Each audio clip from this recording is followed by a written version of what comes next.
Guys, in this episode, I'm going to bringing to you the review on the Exceller 2500 LT, as well as the Infeet S. That's right, the Daiwa Exceller on the Daiwa Infeet rod. We've thrown hard bodies, we've thrown soft plastics, and it has exceeded expectations, I think. But you'll have to watch for the final review.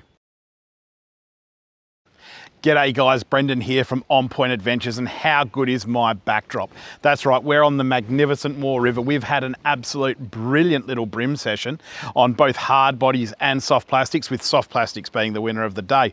But the main reason of this video is to review what I believe would be a medium to cheap combo for BREAM fishing, and I really wanted to give it a go to see how good it was. You see, I spoke to some guys who said, hey Brendan, you've got to check out these new Daiwa Exceller reels.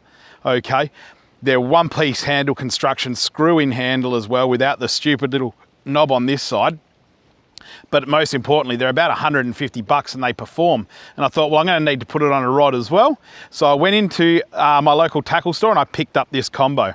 Now this is an Exceller 2500 LT, okay? And I've matched that with the Infeet Daiwa rod, and in this case it's the 722 LRS, which I think is perfect for BREAM fishing. Now it's got a nice little two-piece join here, but what I liked most about these Infeet rods was the fact that they come with a rod sock. Now, not just your standard rod bag, okay?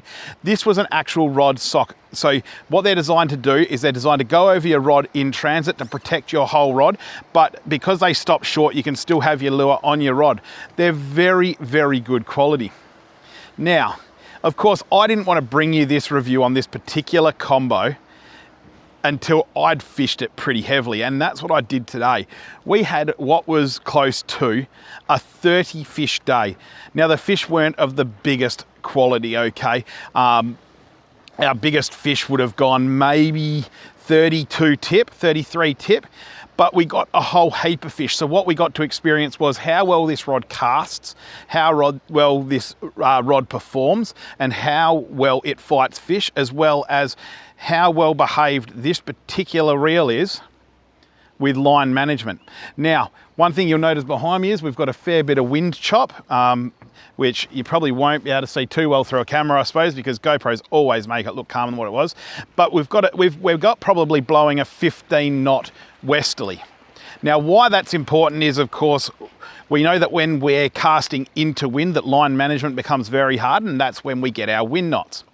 So, how did this combo go? Well, we threw everything on this combo from soft plastics to hard bodies. Now keep in mind as well, the total price of this combo was 200 for the rod and 150 for the reel. So 350 plus the line, whatever you choose.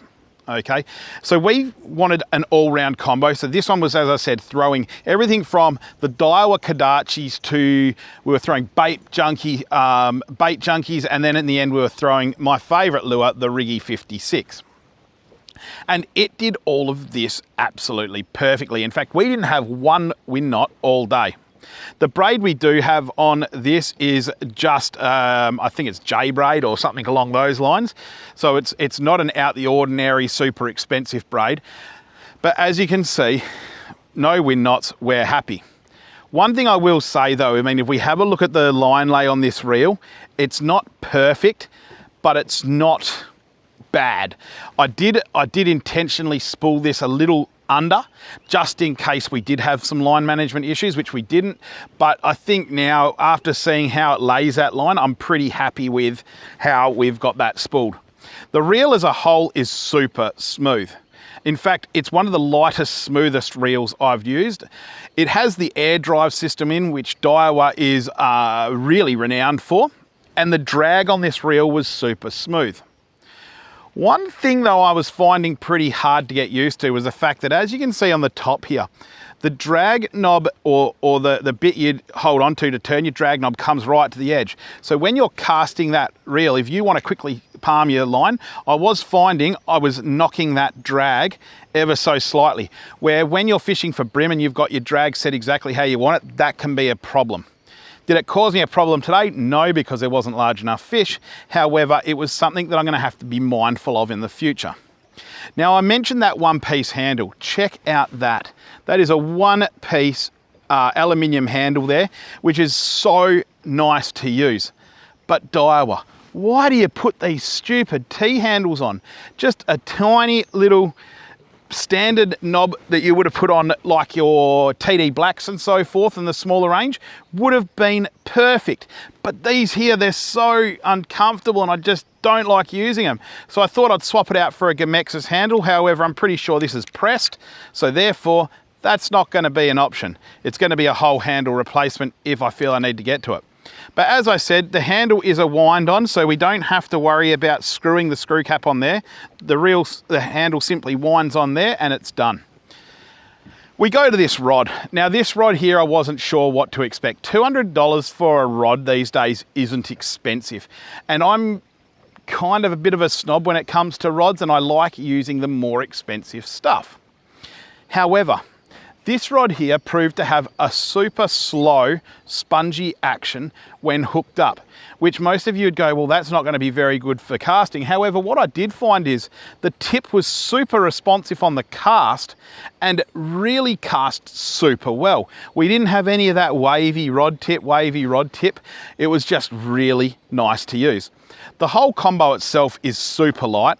And one thing I did like was this rear split grip. Now, a lot of guys are going full skeleton grip, which I don't like. I still like to get my mitts around something there. So to have the little butt section here where we could hold on to if we were really trying to punch into that wind was nice. But this whole reel seat system that they've put on here is as comfortable as you like. And I love the fact that it tightens up from the rear rather than the top. I think that's important. Another nice little feature here is of course the hook keeper. Now it's not one of the looped wire ones which can cause a whole heap of drama.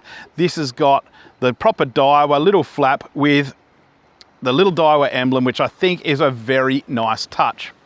The guides on these, you're not going to be expecting super high quality guides. You're only paying $200 for the rod. However, I don't find that when you're fishing for bream, you really need those high quality guides because we're not zipping line through them super fast on big fast fish. The two-piece ferrule in here seems to be quite good. We do not get flat spots in this rod, and all in all I find that to be quite a nice join, unlike some of the others.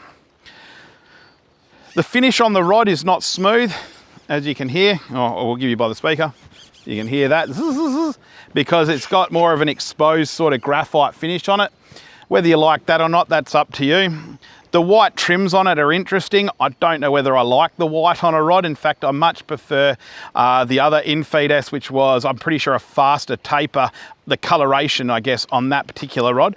But as this was meant to be the slower taper and a more forgiving rod, I felt this was the rod for me, which is why I went it, as well as the other Infeet is a butt join two-piece, where in my work ute, when I'm carrying this around, I do like the center join there. So, would I recommend this particular rod? Well, yeah, I mean, sure. I mean, it covers a beautiful amount of cast ranges from 1 to 7 grams. It's a PE 0.4 to PE 0.8 rod, or 1 to 4 kilo. And at that 7'2", it's a perfect all-round rod for both the boat and your land-based anglers. So I really do think it's a great all-rounder. Would I change much about this combo? For the price, absolutely not. I mean, sure, this isn't a Miller, this isn't, you know, some of your really high-end rods, but it does a great job. And matched with this Exceller, I actually don't know what more you could want for your money. I actually think for $350, you're almost stealing this combo because it does work out well. Now, as you guys know, we're not affiliated with Daiwa. We don't have any sponsorships with Daiwa or anything like this. This is just a good, honest review brought to you by what we have personally purchased. So if you're looking for a nice budget-friendly bream combo, maybe you might want to look at the Infeet with the Exceller. I really don't think you're going to be disappointed, and I really actually think that this is going to be the perfect combo to take us through the 2026 tournament season once the next round comes along. Anyway, I hope this was helpful to you guys. I hope you enjoyed it. On to the next episode.